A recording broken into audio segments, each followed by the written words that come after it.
Congratulations for taking ownership of your financial plan by tuning into the Federal Employee Financial Planning Podcast, hosted by Mason & Associates, financial advisors with over 3 decades of experience serving you. You will rest easy once your plan is done. You will see clearly just how you have won. Gone are the times where you'd hope and pray. It's gonna be a bright, sunshiny day. Welcome to the Federal Employee Financial Planning Podcast, hosted by Michael Mason, Certified Financial Planner, John Mason, Certified Financial Planner, and Tommy Blackburn, Certified Financial Planner and Certified Public Accountant. Mason & Associates have over 3 decades of experience helping federal employees with their financial plans. This is episode 15, the year before retirement. Guys, how are we doing? Well, Mike, it's awesome. It's hard to believe that we launched our first podcast, Federal Employee Financial Planning Podcast. I think it went live early January, and there's 6 available as we record today, 6 available for our listeners. We're pretty proud of the downloads. We've seen some from Alaska and across the country. So we're really encouraged to see that positive momentum. And I just can't believe, guys, that we're already recording episode 15. It's pretty awesome to see how this has come. I have a feeling as we go back and listen to earlier episodes, it'll be fun to hear how it's evolved and maybe our tempo. And I think equally as cool is we've actually had, somebody reach out to us to say, hey, we really like this content. What does it look like to be a client of Mason & Associates? So not only helping folks who will never meet and never hear from, providing tremendous value that way, actually now starting to see that people are reaching out and connecting with us so that we can deliver financial planning and potentially make them a client of our company. It takes me back to one of my favorite sayings that I didn't make up. One of my mentors did. Cast your bread upon the waters, it'll come back in club sandwiches. We can't possibly make everybody that might listen to our podcast clients, but we can make a difference in their lives. And we were reached out to from a lady from 4 or 5 states, away from us. And she'll have the opportunity for one of the greatest tax loopholes known to man just by listening to the show. So it's kind of fun to change people's lives. You don't always have to be compensated for it cash-wise. You can be compensated in your heart. And also, I think kind of just good news, Mike, is you and Bobby, my mom, just got back from vacation, which was pretty cool. So Tommy, you and your family both got back from vacation while I was, manning the office here, Ken and I and Ben and the rest of the team. So you guys had great vacations out, and now we're starting in on our strategic planning meeting season, which is just, I always get amped up this time of year. I think it's really exciting for us to meet with all of our clients, 350 to 400 meetings over the next 8 weeks over April and May is such a fun time to reconnect with all of our clients, provide that tax planning and that retirement planning. And specifically, some of those people, I don't know how many, are in the year before retirement. So we're about to embark on all of this during that strategic planning meeting season, which is just super fun. Yeah, and it's exciting, but it's a lot of work. It's how many do we figure? 300 and some appointments, over the next 2 months. We're doing it kind of different than we used to do these strategic planning meetings. We used to do them based on your birth month. And we thought that was it was a system, whether it was the most logical system or not, it was a system. And many people in our circles thought, well, at least you have a system. But then we figured if you were born in January, you were getting a different experience than somebody that was born in December, and then we're rushing to get things done in December for that person. So now we've crunched these SPMs, as we call them, strategic planning meetings, into a 2-month period, right about the time the tax returns have been done. And there are many benefits to this. I'll list 1 or 2 and let the boys talk about the other ones. But a similar experience for me as a 60-year-old financial planner, and technology is not my number one suit. It's I get to learn all this technology, the new systems, because I'm repeating it on a regular basis. So that's good. And I'm repeating a similar experience every day, with the clients.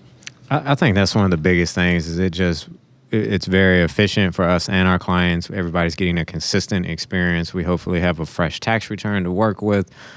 So we just a consistent message, consistent experience, and then it frees up the rest of the year for us to follow up and implement on any other action items that come out of those meetings. And another part of this, of what it's forced us to do with our business is currently, so we are taking on new clients, but those new clients or potential new clients are having to wait until the end of the strategic planning meeting season, as we refer to it. Because right now we're focused and bunching all of these clients, these existing clients, into this window.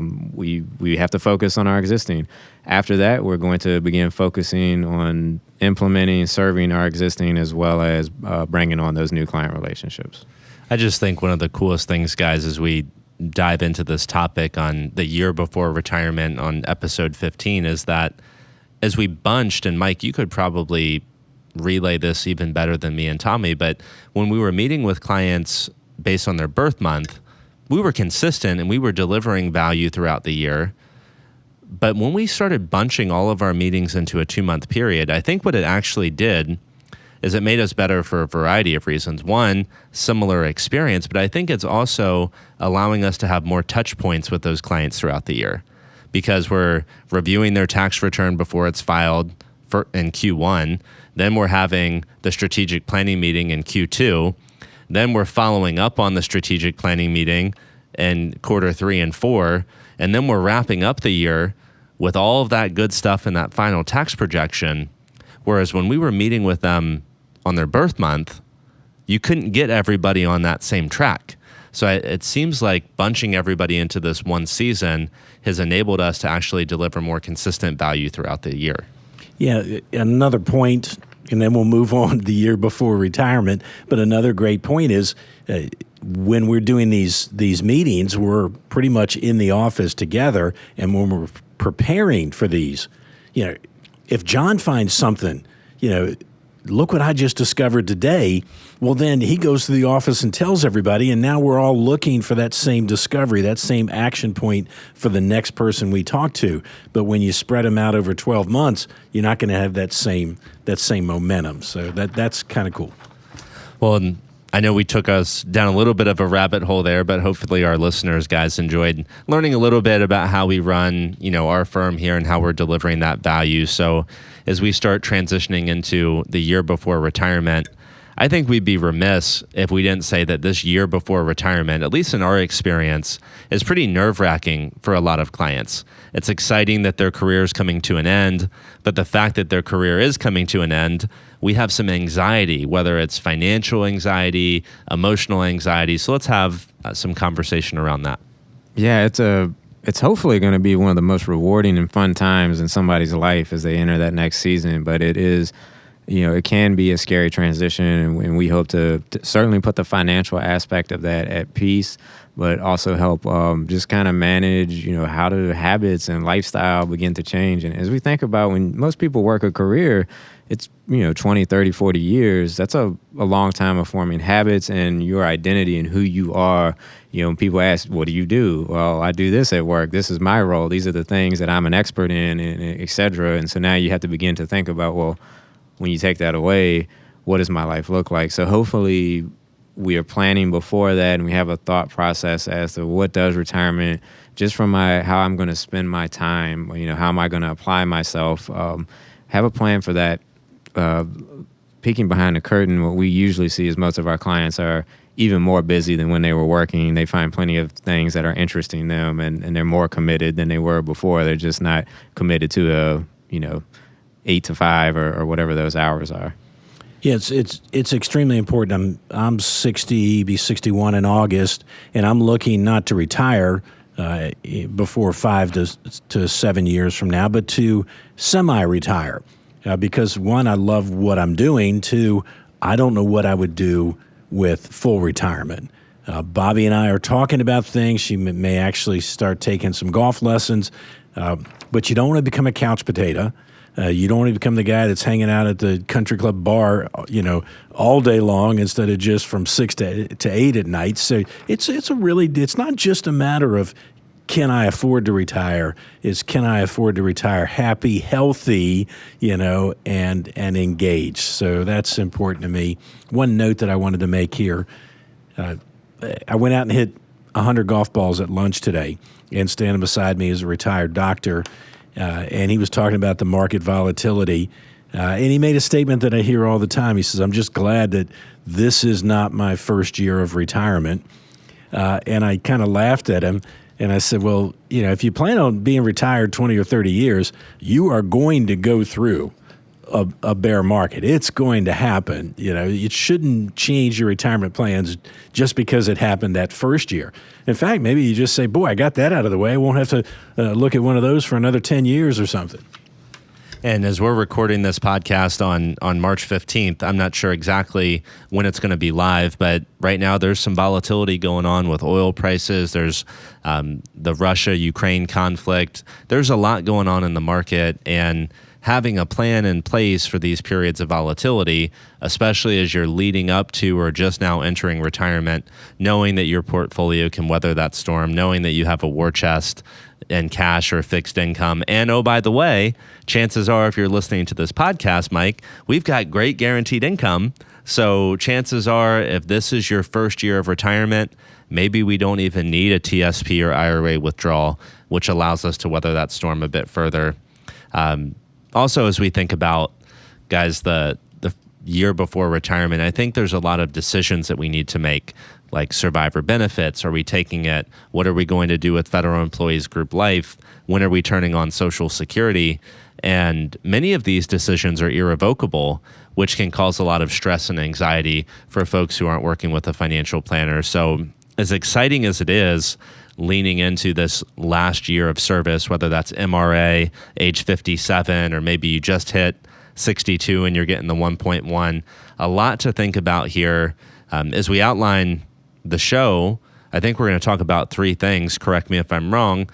The HR perspective on how you plan for retirement, from our financial planning perspective, like how are we helping clients during that period? And then the last one, which we're kind of hitting on already, is like that personal experience and who you are as a human leading up to this last year of retirement. Or I'm sorry, the last year of work before you retire. Right. So let's talk about that HR perspective. And one of the many people just defer to, I'm going to retire at the end of the year. But Tommy, let's give FERS folks some ideas of, picking that retirement date. So typically we're going to recommend retiring in the last 1 to 3 days of a month. For our FERS folks, for CSRS, if we want to address that, they usually do the same or retire within the first 1 to 3 days of the beginning of a month. And the reasons that we do that is for FERS is that your retirement is effective the following month of your retirement. So if you retire on the first day of a month, you have to go through that entire month, and then the next month it kicks in. And of course, it's also paid in arrears, so you have another month before you get that first check. So by doing it at the end of the month, it's effective the next day, basically. And 1 month later, you've gotten your first check. What's kind of neat is, as a federal employee, you can Google all these things. When we first started Googling CSRS, I would type in Civil Service Retirement System. Now you can do something as simple as CSRS VCP, and it goes right where you want to go.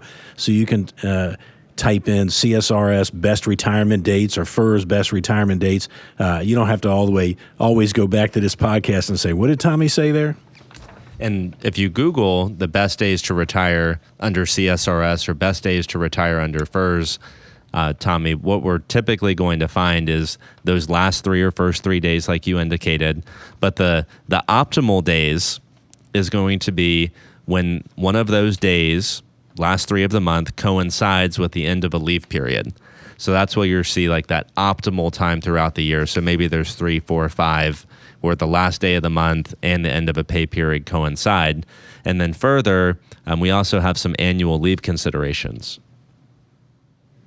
Right. So those annual leave considerations, a lot of times what we see with our clients is they've banked up quite a bit of their leave. And if they do it optimally or they're kind of saving that leave in that last year leading up to retirement, they're going to be able to sell that back to the government, so to speak, or they're going to get paid for that annual leave that they have in their bank. And so many people use this they're going to get this lump sum payment as when they retire, the following paycheck, they usually get it. And that's going to help it's going to help that cash flow until their pension, so that first interim payment shows up, and even kind of help bridge the gap while they're in that interim status before their pay is fully adjudicated and they've gotten the benefit of a full pension. Early on in this year before retirement, we want you to go out and go to HR and get a real estimate of your retirement benefits. The EBIS system, the GRB system, as we've seen those work, they're asking the employee to punch in things like service comp date and whatnot. And the service comp date can look two different things. On your TSP statement, it can say one thing, and on your LES say another. Many times this happens, John, with military time, right? They give you the military time towards your leave. But if you haven't purchased it, you may not get that military time towards your FERS or CSRS retirement. Oh, it's really hard. It's really hard to decipher through all of the standard forms and the action forms that have happened over a 30 or 40-year career. On the top of your pay stub, your LES, it says SCD for leave purposes. So were you hired and an incentive was that they put back in time your leave date, so that way you started accruing higher sick leave and annual leave more quickly? Does it align with your FERS vesting date on the TSP statement? Did you have that military time, Mike? There are so many different places. Oh, did you have a break in service? Is that being accurately reflected in GRB or EBIS or whatever benefits portal is out there for you as a federal employee? So even something just as simple as knowing service comp date, you could have conflicting data across the board here. That official estimate's going to help. Yeah, and one other thing that's very important, it's I wouldn't say it's rare. We don't come across it every day, but you could have that dual career military now retiring from federal employees retirement system. You typically will not buy your military time if it resulted, in a pension from the military. You're typically not going to give up the pension, to buy that time towards federal.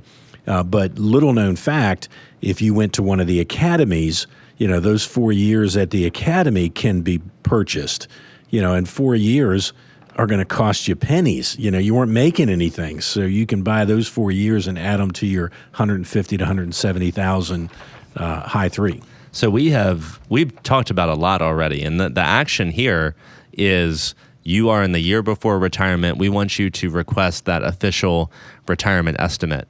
And the reason that we ask our clients to do that, let's be clear here, is not because we need help calculating years of service times 1% times high three. That's not why we're doing it. That is why a lot of other financial planning firms ask clients to provide pension estimates, because they don't know the formula. So we know that, right, guys? We know how to calculate the first pension. So let's talk about what else we're looking for on these retirement estimates, and why, even when you know all the benefits like the back of your hand, why having these estimates is still super helpful for us and our clients. Sure. One thing I'm thinking about that we'll see when they run that official estimate is if anybody's had part-time service. So if they just go into, what is it called again? EBIS or GRB, in their HR system, I don't believe I've seen a part-time factor reflected in that report. But then if they ask for that official estimate, they're going to reflect, hey, there's a below asterisk, says there's a part-time factor applied to adjust your pension down for the fact that maybe you only work 20 hours a week, or whatever your arrangement was. So that you'll find in that official estimate.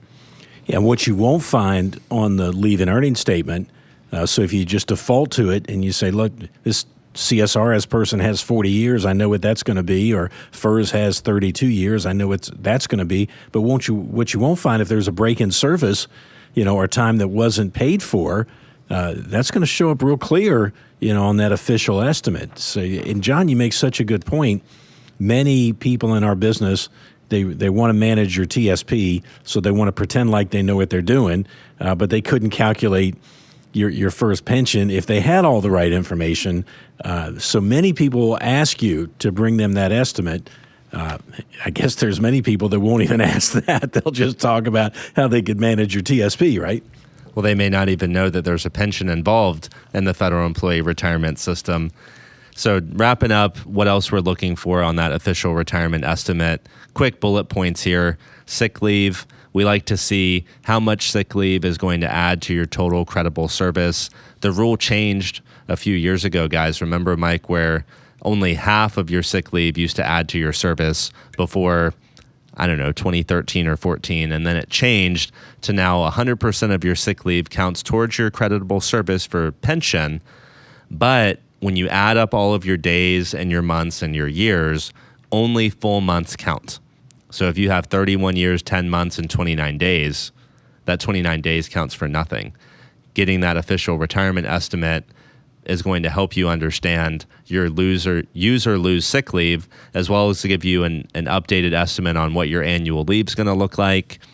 We like it even to have a high 3 calculation, because we kind of infer that, in our projections, but having that official document is nice to see, the high 3. So a wealth of knowledge can be gathered from those documents. I think we also hit, if we didn't already, any unpaid or internship time or time that we need to make a redeposit for. We want to make sure that we have ample time to have those calculations correct leading up to what most people have as a December 31 retirement date. On top of that, we want to make sure that the high 3 has been calculated correctly. Usually this is not an issue. If we have a history of pay stubs, we can go back there and recreate that high 3, but that's not that difficult. Usually don't find any issues there. Sometimes you'll get that estimate and you'll get a freak out moment because you'll see the cost of survivor benefits. You'll see income taxes coming out. You'll see maybe even continuation of FEGLI Basic and Option B. And it could almost derail your thought process. Can I really afford to do this? How do we help clients through that part of it, Tommy? So when we get that part of the estimate, we're going to begin pointing out some things that just because this is what this estimate says, you get to make some choices here, and this is not necessarily going to be the cash flow that you're going to receive. So one, we want to make sure we see a survivor. Most likely, you're going to want to make sure we see a survivor benefit reduction. As part of that estimate, the biggest thing what are we assuming on our FEHB? Is that going to change at all? And FEGLI is usually going to be a big one too. If they have those, FEGLI B, the optional multiples, that can be rather expensive in that estimate. And depending on the advice there and what makes sense, that may not be a reduction that they're going to have. So pointing that out and it kind of is going to begin to lay the stage for the rest of that financial planning adventure, that journey of tax planning and so forth, to kind of pull it all together. So a couple of points here, Tommy. We mentioned FEGLI a lot. It's important to know that in different episodes, we're going to cover our suggestions for federal employees group life insurance and survivor benefits and those things. Also, it's important to note that we've got everything right. We've got our official estimate, and we're looking at that bottom line on that FERS annuity, and we're thinking, man, I don't know that I can live off that. Well, we have to understand that the government's not necessarily going to have your federal taxes correct or your state taxes. We're probably going to make a change to federal employees group life option B, but then you're also going to have a Social Security check if you retire before 62 in your FERS, a FERS supplement check. We're going to have a withdrawal strategy from TSP. If you're retiring with our good graces, you're not going to have to worry about whether or not the number is going to be the right number. Absolutely. We want the good information off of that estimate there, but it is not a financial plan. It is going to be a piece of that financial plan. We already know some things that are going to change from that estimate based to what you'll experience in that retirement plan. Another one that you're not going to see on that estimate is the state tax withholding. If you live in a state that's taxing that pension, we're going to want to account for that. Our clients can, of course, rest easy in that we're going to bring that all together, have a grand tax strategy and cash flow strategy, distribution strategy, and working around your benefits. It's just not an accurate, as I think about it, just not an accurate reflection of like what their net cash flow is going to be in retirement. And we've even had conversations, Tommy, I know you and I have on a couple recently, where it's like, well, John, Tommy, they're saying that I need to have $350 a month withheld for taxes. And we're like, well, actually it needs to be $1,000, but we're just going to make up for that somewhere else. Or actually it only needs to be 100. So it is an estimate that's providing a whole lot of great detail, but we've got to zoom out and then put it back into like the financial planning and real cash flow planning. So as we go from that point, and now we say, okay, we've got our estimate. Now we're 6 months out. The next step that we would be doing at our office is actually having a meeting with a client to help them fill out the standard form for FERS or CSRS, that application for immediate retirement. Guys, we've seen these hundreds of times now, so we know where to initial for full survivor benefits. We know all of the kind of confusing questions, which schedule A, B, and C's are required. So it looks like a big nasty form, but I think in reality, the 3107 is like 5 or 7 pages, and it's kind of a breeze for us. But for our clients, it's the first time they've ever done it. Having us there to hold their hand through that very, very scary process and answering these questions with supervision is very, very helpful. So I love that pre-retirement meeting, that reviewing the standard form 3107. It's very true. When you have that experienced, knowledgeable person, it's like when we look at a tax return, how quickly we know what's happening on there. The same thing when we see that retirement application. I'm sure Mike and Ken can probably do those retirement apps in their sleep. They've seen them so much. And so we're able to move efficiently through it. And, it's not a stressful thing to us just because we've done it so many times. We understand it pretty well at this point. And it's really nice just to make it efficient and less stressful and comfortable for a client to just have us verify it very quickly and point out any things. And sometimes we're not even making any changes, but we might have some discussions of just, hey, this, when they're asking you about your FEGLI option B, here are the things we could do. This is what we're thinking and why. And it's just nice for everyone to feel comfortable and informed as they're making these potentially irrevocable decisions. One of my favorites, our favorite statements, I coined it, so I'll call it mine, but it's the team's. And you only live, retire, and die one time. Imagine if you retired 50 times. I would say on number 49 and 50, you're going to be able to fill out them forms with confidence, right? Well, this is your only time. It's nice to have somebody that has your back that's helped clients do this multiple times. So I understand the stress level. Your entire career is coming down to this moment, and these forms. Typically, our clients are in advance of things. We encourage them to be that way. They're probably our clients because they're already that way. They have their application in 4 to 6 months in advance. It's an accurate application. They're not making changes once it's at Human Resources. So it seems like they go through the adjudication process quicker because of this as well. And I'll make one other statement.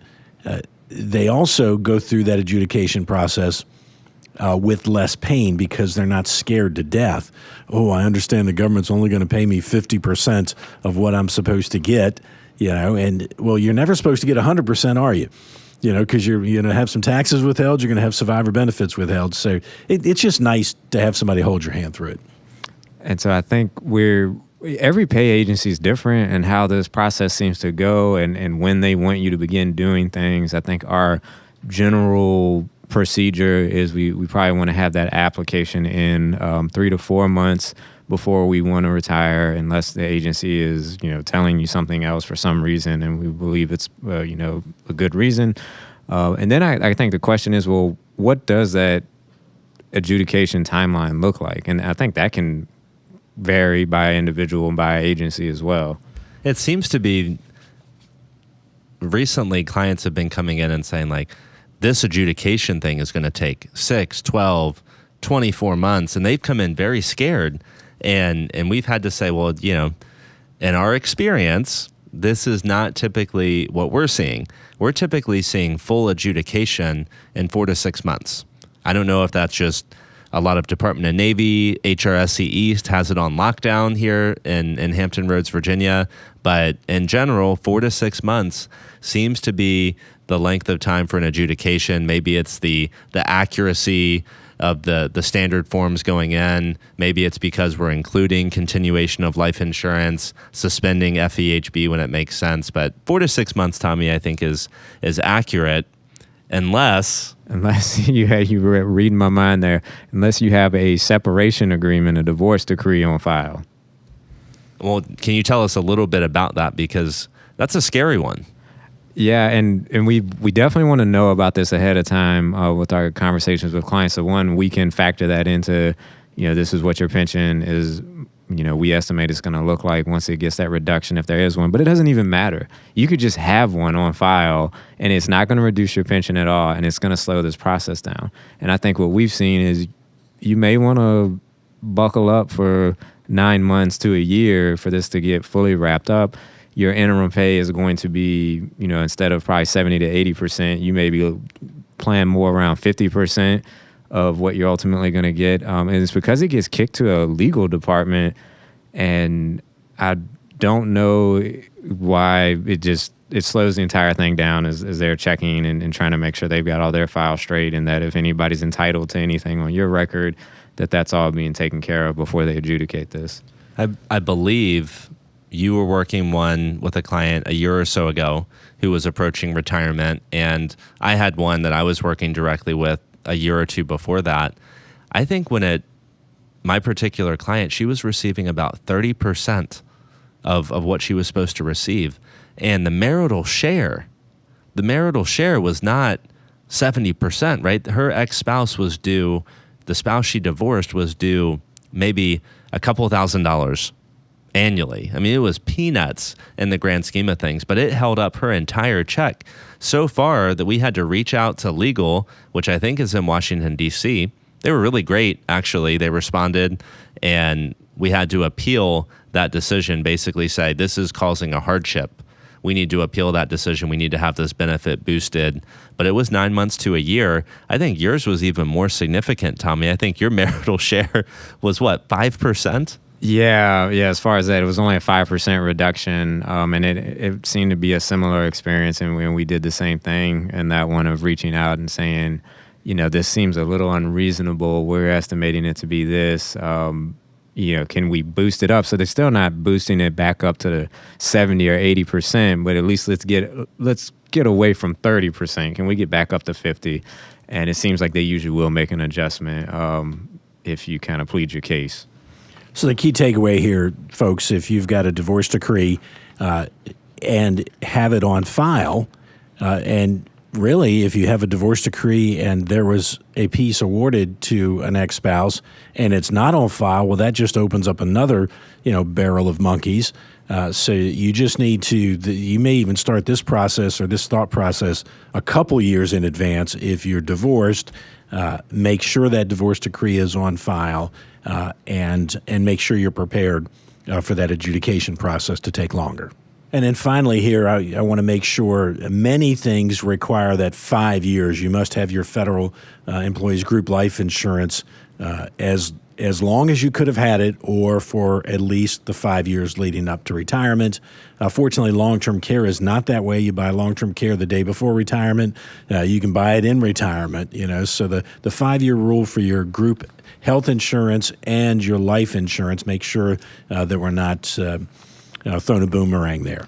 And as we think about that, Mike, because that's what a great point on the 5-year rules is, a lot of our folks have TRICARE. So they're active or they're retired military and they have TRICARE benefits. The year before retirement, we may encourage them to sign up for federal employee health benefits so that they've already satisfied the 5-year clock because TRICARE did that for them. But at retirement, we can also then suspend FEHB in favor of TRICARE and or TRICARE and Medicare Part B combined. So those 5-year rules are huge. And I'll just throw this out there. Tommy, your previous experience working at a different firm, health insurance was one of the biggest issues for folks retiring pre-65. We don't have that with our clients, and the government continues to pay over in excess of $1,000 a month because the health premiums don't change. It is a great benefit. You're absolutely right. Even now, you can play some different games with the Affordable Care Act, and if you control your income correctly, it's wonderful. Federal employees, when you retire, you get to keep the exact same coverage. There's some different planning techniques we may bring to bear around what type of coverage you have, but you get awesome insurance. You pay the same amount. Being able to retire in your 50s with great coverage, it's a very, very valuable benefit, and it makes that early retirement doable. And retiring before you hit that 5 years is probably not advisable. No, yeah, you want to carry that. So now we want to talk about the financial planning perspective of this. We've talked about the HR stuff, the financial planning perspective. We like to call it cash flow, cash flow, cash flow. That's king. We want to meet your obligations in a tax-wise way, and we want to make sure that monthly cash flow, it meets your needs. So let's talk about the financial planning perspective. So cash flow, Mike, is the heartbeat of retirement. I think that's a quote we got from Tommy. I don't know if that's your quote or somebody else. Well, I think cash flow, it's the heartbeat of a financial plan. Probably applies across the board. But we should give a shout out, I think, to Micah Shalansky, another financial advisor that we listen to his information some, particularly like practice management and so forth. But yeah, it's a great quote. It's a very true quote.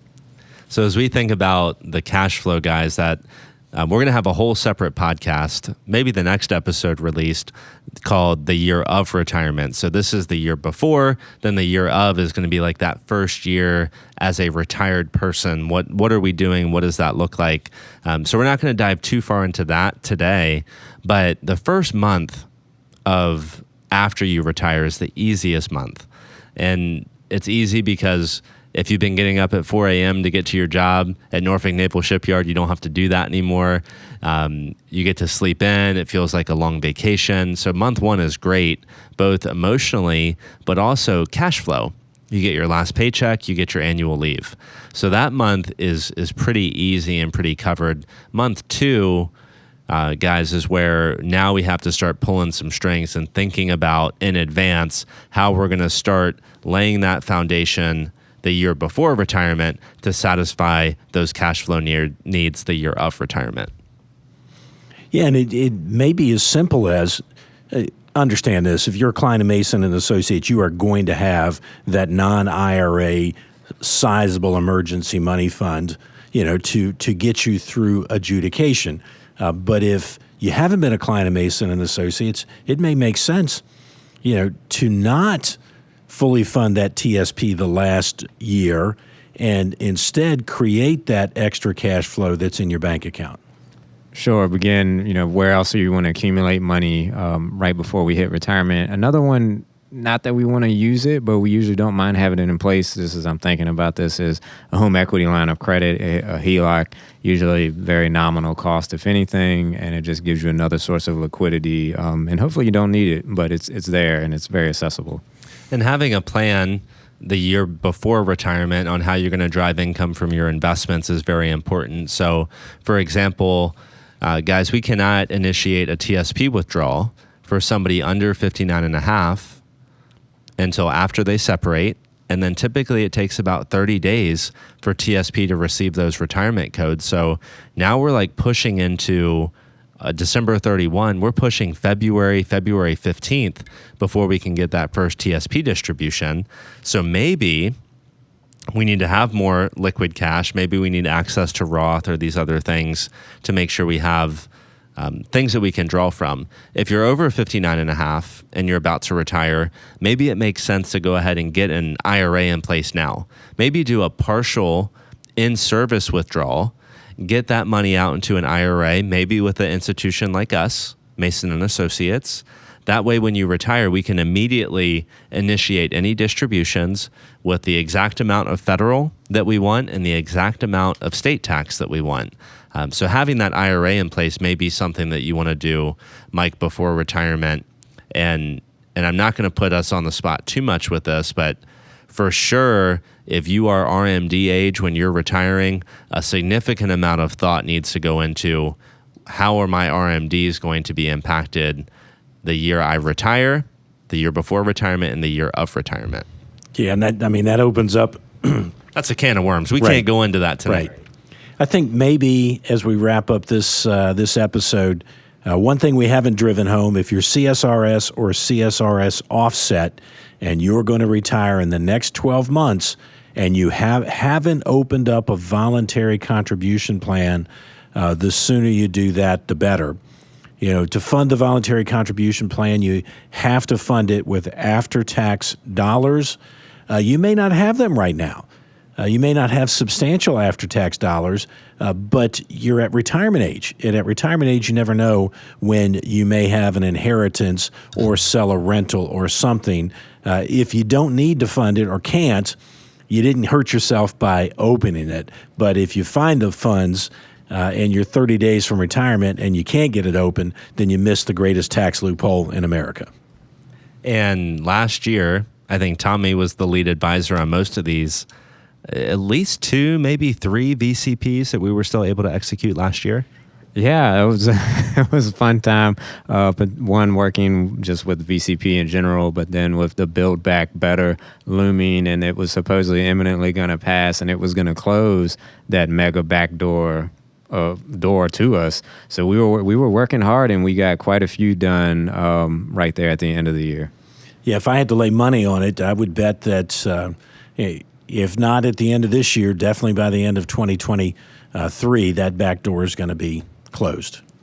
So Mike and Tommy, we didn't have time really on this episode to talk about like the emotional, like personal perspective of retirement. Let's just leave this with, we'll probably hit that in another episode. But just like we say that you don't have a financial plan unless you have a tax plan, you don't have a financial plan unless you have a plan with how you're going to keep yourself busy the year of retirement and every year after that. So as equally as important as it is, and I know you're going through this now thinking about like, wow, I'm going to retire at some point. What am I going to do? So once we know the finances are taken care of, then we have to start checking these other boxes too. Yes, and we need to do an entire episode on that. Maybe even get a guest speaker. You know who I'm thinking about that we might be able to bring in as a guest speaker. Absolutely, Mike. I know exactly who you're thinking. She may not join, but that's something we could for sure ask. This has been another episode of the Federal Employee Financial Planning Podcast, hosted by Mason and Associates. Mike Mason, John Mason, Tommy Blackburn. Do us a favor, hit the subscribe button, share this podcast with your coworkers, your family, your friends. We're really enjoying seeing this thing take off, the various states throughout the country. So we're seeing the United States light up. Next, we want to see other bases across the world light up where we know we have federal employees. So do us a favor, hit subscribe, rate us 5 stars. If you like what you're hearing and you have additional questions, send it to masonfp@masonllc.net. That's masonfp@masonllc.net, and we'll answer those questions on a future episode. And if you're interested in becoming a client, we're going to include a link to schedule an introductory phone call in the show notes below. So check that out if you're interested in becoming a client of Mason and Associates. Remember, as a federal employee, you're a millionaire in your benefits alone, and it's time you start planning like one. As always, thank you for your service. It's gonna be a bright, bright, bright, sunshiny day.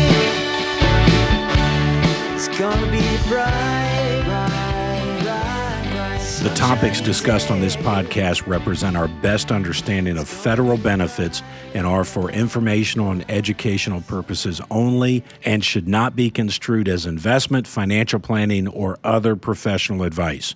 We encourage you to consult with the Office of Personnel Management and one or more professional advisors before taking any action based on the information presented.